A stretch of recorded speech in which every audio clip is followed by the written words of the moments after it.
and welcome to FISM News. I'm Renata Kish. And on tonight's show, Israel's Netanyahu response to Biden's announcement. Meanwhile, Palestinian membership in the UN is approved. And we recap some recent losses from Planned Parenthood.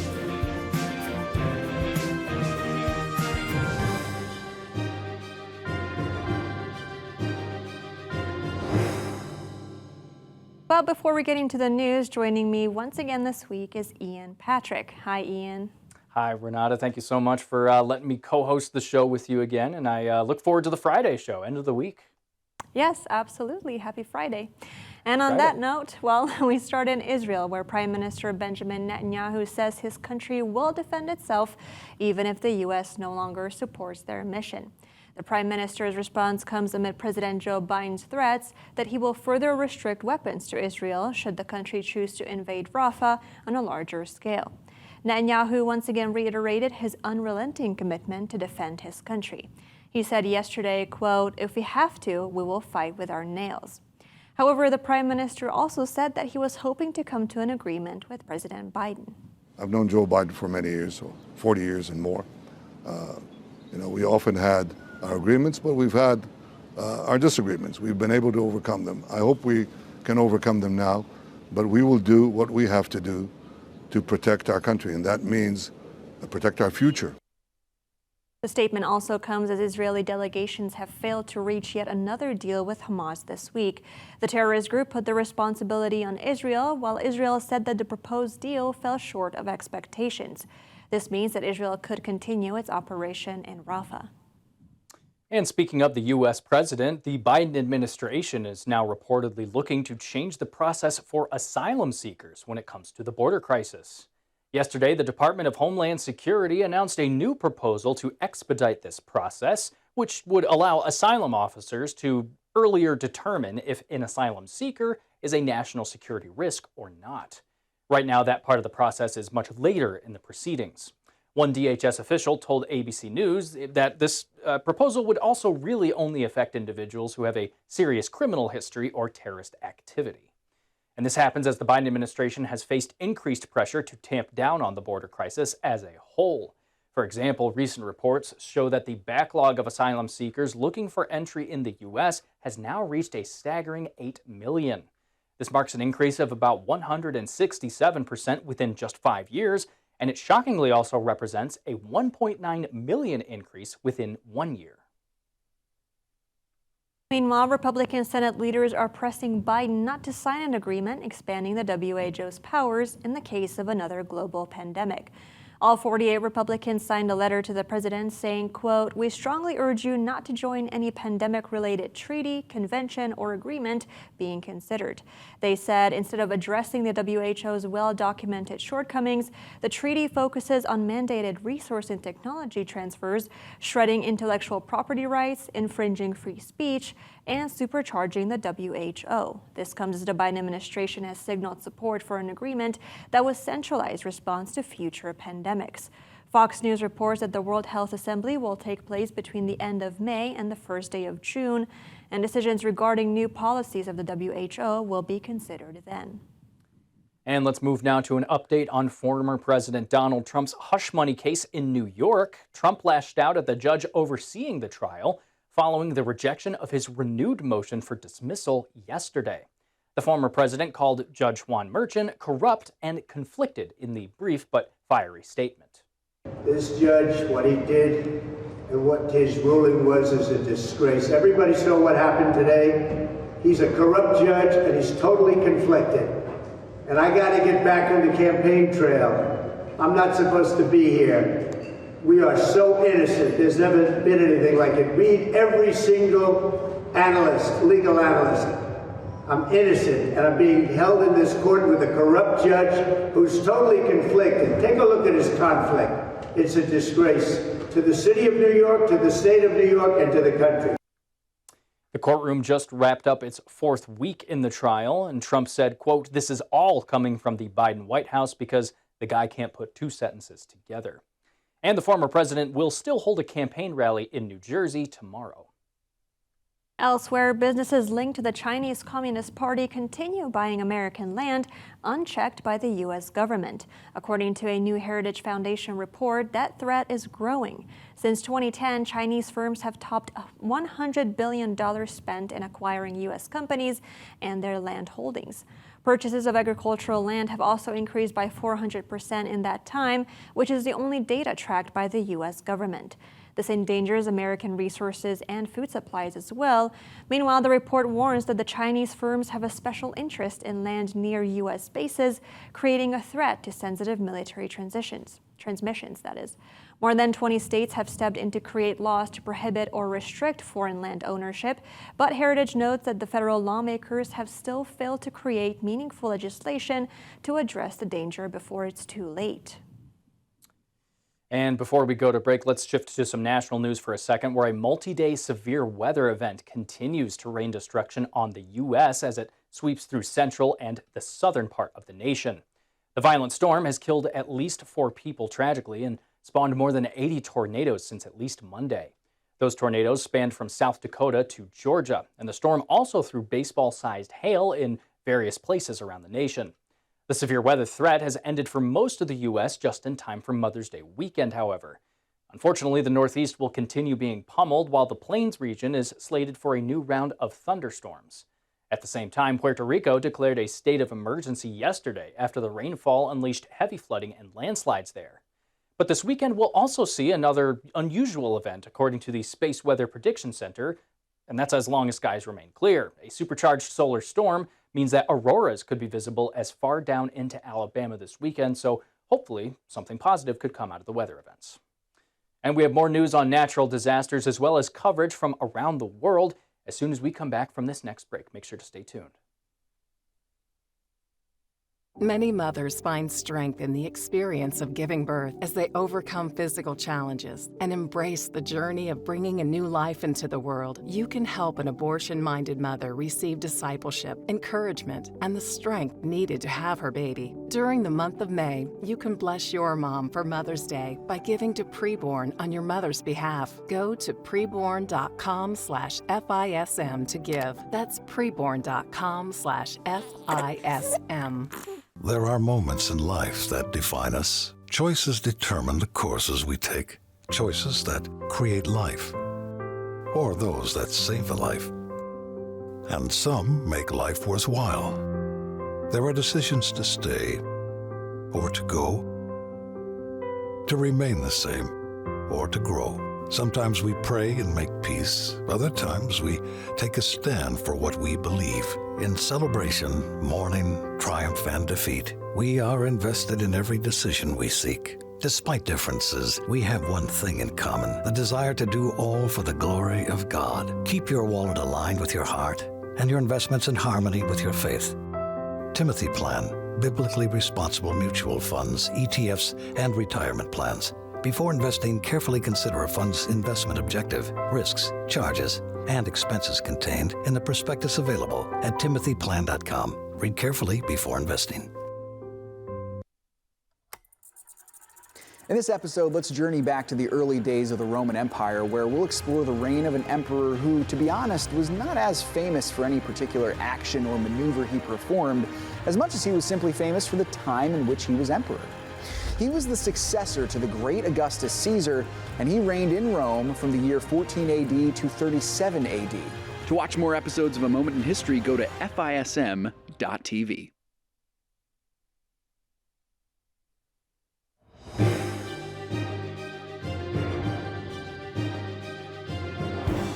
And welcome back to FISM News. I'm Ian Patrick. Let's continue our coverage looking at another part of the world that is currently experiencing devastating weather. Southern Brazil has recently been hit by extreme flooding, causing chaos and even death. In fact, at least 107 people have been pronounced dead by what has been dubbed the worst natural disaster to specifically hit the Brazilian state of Rio Grande do Sul. Another 134 people have been reported missing, and nearly 1.7 million have experienced flood damage. Over 164,000 have additionally been forced out of their homes in the state capital of Porto Alegre alone, and that accounts for more than 10% of that city's population. Aid and rescue teams have been hard at work attempting to bring in necessary supplies for those who have been affected by the disaster, but new bouts of rain over the weekend might hinder those operations. And as always, we ask that you would keep praying for the people suffering from these natural disasters, both in Brazil and in the U.S. And shifting over to the Middle East, where more humanitarian aid makes its way to Gaza with the help of the U.S.-built floating pier. The foreign minister of Cyprus says an aid shipment left the country's port today. According to the UN, residents of Gaza are on the brink of famine, so support is much needed for the remaining residents. Because of that, the U.S. aid ship is carrying as much aid as possible. This comes a couple months after President Biden ordered the construction of the floating pier, which now serves as the launching pad for aid shipments. But humanitarian workers say the aid deliveries on water will not be enough. They say the most effective way to deliver aid is by land. However, Hamas stealing supplies from aid trucks has been a reported issue. Speaking of Gaza, the UN General Assembly overwhelmingly backed a Palestinian bid to become a full UN member today. The General Assembly gathered to vote on a resolution which gives the Palestinian state new rights and full membership in the eyes of the UN. Such a draft is supported by a large majority of current members. In fact, 143 voted in favor of this resolution, but 9 nations voted against it, and that actually includes the U.S. In fact, America had opposed a similar resolution in April of this year during a Security Council vote. The U.S. doubled down on its position, with Deputy Ambassador Robert Wood saying yesterday that the Biden administration opposes this new resolution as well. Now, when the U.S. vetoed Palestinian membership back in April, Deputy Ambassador Wood said at the time that it was the wrong move on the UN's part and instead called for direct talks between the Palestinian Authority and Israel. As reflected in the report of the Admission Committee, there was not unanimity among committee members as to whether the applicant met the criteria for membership. This vote does not reflect opposition to Palestinian statehood. It remains the U.S. view that the most expeditious path towards statehood for the Palestinian people is through direct negotiations between Israel and the Palestinian Authority with the support of the United States and other partners. The United States will continue to oppose unilateral measures that undermine the prospect of a two-state solution. But this now approved resolution means the membership of Palestine will once again be resubmitted to the Security Council.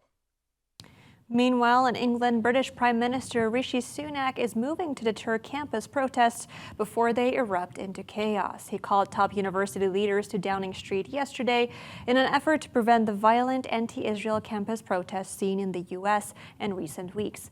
Sunak confirmed that threats have been made towards Jewish faculty and students, and the Prime Minister stated ahead of the meeting that universities must remain bastions of tolerance where every student feels safe and at home. Around a dozen British campuses have already seen protests build encampments, capping a sharp rise in anti-Semitism. A pro-Israel organization warns that the protest movement is directly calling for violence. The UK is now providing more than $600,000 to support Jewish students. And moving now to Russia, which held its celebration of victory over Nazi Germany in World War II yesterday. During a speech delivered before the Russian people, President Vladimir Putin accused Western nations of stoking wars around the world in recent days. Putin accused the West of, quote, fueling regional conflicts, interethnic and interreligious strife, and trying to contain sovereign and independent centers of global development. But Putin did assure his people that Russia will do everything to prevent such turmoil. Russia will do everything to prevent a global conflict, but at the same time, we will not allow anyone to threaten us. Our strategic forces are always in combat readiness. Putin also accused Western leaders of forgetting lessons from World War II, including the Soviet Union's role in aiding with the defeat of Nazi Germany. The parade held in honor of the celebration was noticeably pared down this year as Russia continues its war with Ukraine. Speaking of which, Putin hailed his troops fighting the war as heroes and threw full support behind them. Meanwhile, China's military criticized a U.S. destroyer's passage through the Taiwan Strait this week. A day earlier, the U.S. Navy announced that the USS Halsey was passing through the contested waterway. That statement read in part, quote, no member of the international community should be intimidated or coerced into giving up their rights and freedoms. Beijing claims it can control who passes through that strait. However, they frequently downplay U.S. freedom of navigation operations. Despite the barbed exchange, Taiwan confirmed that the destroyer's voyage through the strait was uneventful. The U.S. Halsey is now continuing into the South China Sea, which is another contested waterway. This latest exchange comes less than 2 weeks before Taiwan's new president takes over. And to wrap up our international coverage for today, we look at a recently released global study which shows that apparently global perception of America is beginning to trend downwards.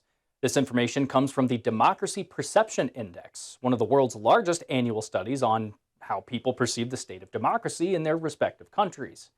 According to their data for 2024, the United States has lost some positive perception, at least from the year prior. In contrast, nations like China and Russia, whom we just talked about, actually gained some positive perception in the same time period. It is worth noting that the U.S. is still globally perceived in a better and more positive light than either of those other two countries, especially Russia, which actually has a negative net perception. But divided by regions of the world, Russia and China actually saw boosts in perception from practically all parts of the world, with the exception of Europe. The U.S., meanwhile, actually trended downward for all regions, but is particularly noticeable in Muslim-majority countries, as well as some certain European nations. And you can find more information on that by looking up the global report. And now we shift into news regarding the culture war as soon as we get back from this next break. But first, we'd like to go to Seth Udinsky for today's moment in history.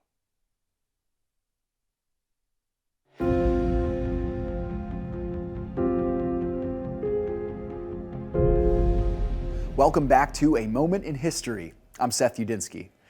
Tonight, let's journey across the Atlantic and across Europe to one of the most important cities in the world. Throughout history, this city has changed hands numerous times, serving as the mighty capital for various empires, peoples, and religions. Throughout history, it has been known by at least 3 names, but its Christian name truly evokes the splendor and intrigue of this massive metropolis. Let's explore the history of the city that straddles Europe and Asia, Constantinople. The city of Constantinople sits at a strategic location in the Mediterranean world, on the Strait of Bosporus, which connects the Mediterranean Sea to the Black Sea. Constantinople sits at the crossroads of Mediterranean Europe, the Middle East, and the Baltic region, and it has been the epicenter of multiple cultures. The city was founded in the 7th century BC and changed hands numerous times between the Greek Empire and the Persian Empire. But in the 2nd century BC, the Romans sacked the city and renamed it Byzantium.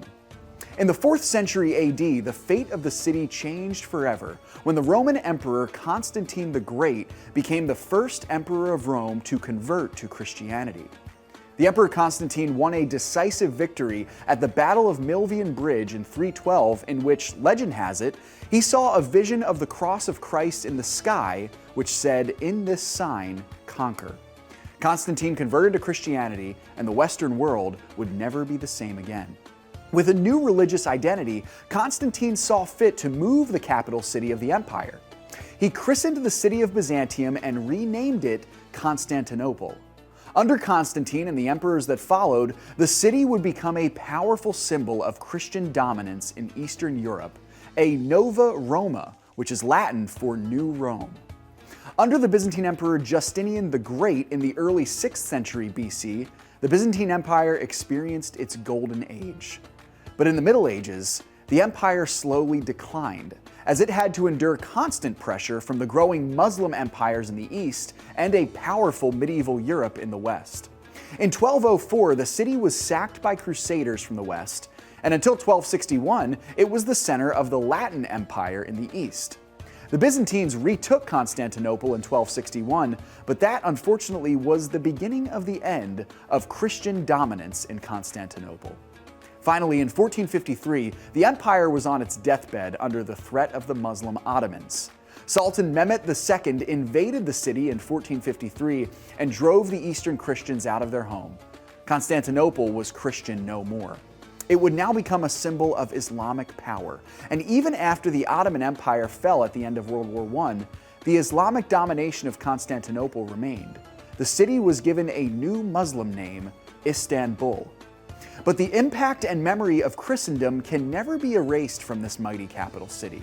Even today, one of the most beautiful and oldest buildings in Christendom still stands in Constantinople, and that is the Church of the Hagia Sophia, or Holy Wisdom, built during the reign of Justinian the Great in the 6th century AD. Thanks so much for joining me once again for A Moment in History.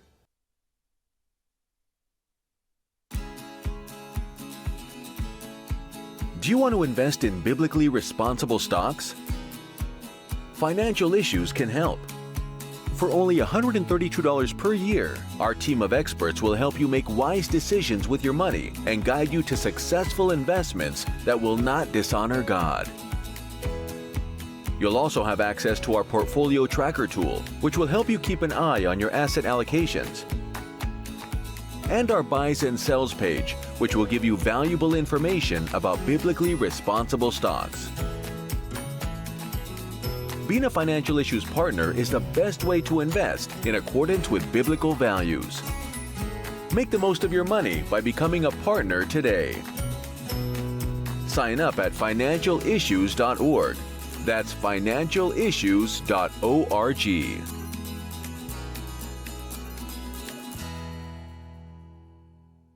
For $28, you can sponsor an ultrasound scan that will enable an abortion-minded woman to hear the heartbeat of her baby. 90% of the time when this happens, that sound will change a woman's mind and cause her to keep the baby. And guess what? An anonymous donor is matching your gift. For every 200 scans underwritten, an ultrasound machine will be purchased and placed in a life-saving preborn clinic.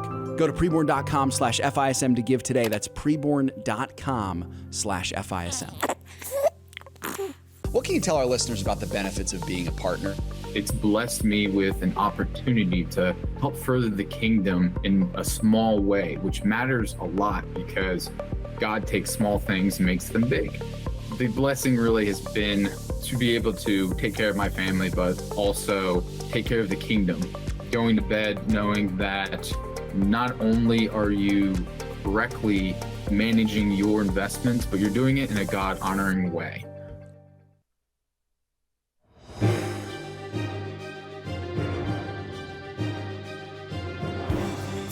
Welcome back to FISM News. I'm Renata Kish.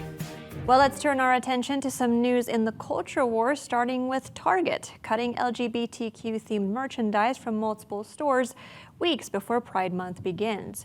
The company will be making a store-by-store decision on stocking Pride-related products this year. Target operates nearly 2,000 stores and expects a near-even split on which ones will stock the products. The full catalog will remain available through online orders as well. A company spokesman also says they will retain a presence at Pride events around the U.S., but the decision is still a major walkback from Target's brazen policy last year, which prompted consumer boycotts. Company sales plummeted 5% that quarter. All right, and continuing with news and culture, let's turn now towards the fight for life, specifically as Planned Parenthood has suffered some recent losses. For example, the organization recently announced that it was closing down a facility in Bucks County, Pennsylvania. That facility, according to Life News, was responsible for more than 800 abortions every year on average. As for why this facility is closing, Planned Parenthood itself cited the, quote, reality of the post-Dobbs landscape. But a closer look reveals that the particular site has actually failed 8 health inspections since 2017. And these failures sometimes carried, serious infractions, including a failure to report a botched abortion and a failure to obtain informed consent. Now, it's not certain if this is the reason why it's closed, but it isn't just a problem for that site. In fact, abortion sites in the state of Pennsylvania have cumulatively failed over 110 state inspections since at least 2011. But this does mark the 17th Planned Parenthood location to be closed down in Pennsylvania since 2010. Meanwhile, Missouri is also cracking down on Planned Parenthood. Governor Mike Parsons signed a new law today blocking Medicaid patients from accessing treatments. The governor said, quote, "With this bill, we ensured that we're not sending taxpayer dollars to abortion providers for any purpose." The move comes after abortion had already been banned from the state, but Planned Parenthood continued to provide other non-surgical services to low-income patients. This at times reportedly included sending women to other states to get abortions. Nevertheless, Planned Parenthood is fighting back against a new law, saying it will hurt thousands of Medicaid recipients. Planned Parenthood said in a statement that other providers cannot absorb the thousands of patients impacted by this defunding attack, which is why they claim they will remain open as long as possible. Certainly some wins for the pro-life movement at the very least in those last two stories. And actually, while we're on the topic of pro-life movement and babies in general, why don't we highlight a positive story coming out of the UK, where a toddler by the name of Opal Sandy was given the gift of hearing after receiving a revolutionary new gene therapy treatment. Opal, who was actually born deaf, received a treatment through an infusion into the ear that replaces the DNA, which caused her deafness. Regeneron, which is the company that created the therapy treatment, says that this treatment is similar to gifting the sensation of hearing rather than modifying or amplifying sound like a hearing aid would. The treatment appears to have been a success as well. Just weeks after her treatment, Opal could hear loud sounds such as clapping, and now 6 months on, Opal's parents are saying that she is able to hear very well and is even beginning to speak. The parents approved the treatment as part of a trial within the UK, the US, and Spain. And Opal's experience is going to be presented at the American Society of Gene and Cell Therapy. And while we're still on this topic, I'd just like to remind all of you to come alongside and support Preborn this month of May. Just a reminder, for as little as $28, you can provide an ultrasound scan. And as part of a donor match for this campaign, Preborn will be gifted an ultrasound machine to provide to pregnancy centers for every 200 scans. And they have a goal that they're trying to reach this month. And we'd like for you to join in helping them get that goal. And not just for this month, but the Preborn team also shares the gospel with abortion-minded mothers and helps them get on a good foot in life year-round. So to learn more about Preborn and about this campaign specifically, go to preborn.com/FISM. And to wrap up our show here, the Family Research Council is organizing a prayer event for Israel. President of FRC Tony Perkins said he got the idea for a day of prayer after speaking with Prime Minister Benjamin Netanyahu. Perkins shared that Netanyahu wants to see churches standing with him. The FRC president said that while he may not agree with everything that the Prime Minister is doing, FRC and other believers will continue to stand with Israel because we know what Genesis 12 says. Those who bless you will be blessed. The event will be held on Sunday, May 19th, and if you'd like to find out more info about it, you can go to prayandstand.com. That's prayandstand.com. Well, that's our program for today. Thank you so much for joining us, and please visit FISMnews.tv for more content. And for any updates until our next show, follow us on social media at FISM News or download the FISM app on your smartphone. Thank you so much. God bless, and we'll see you next week.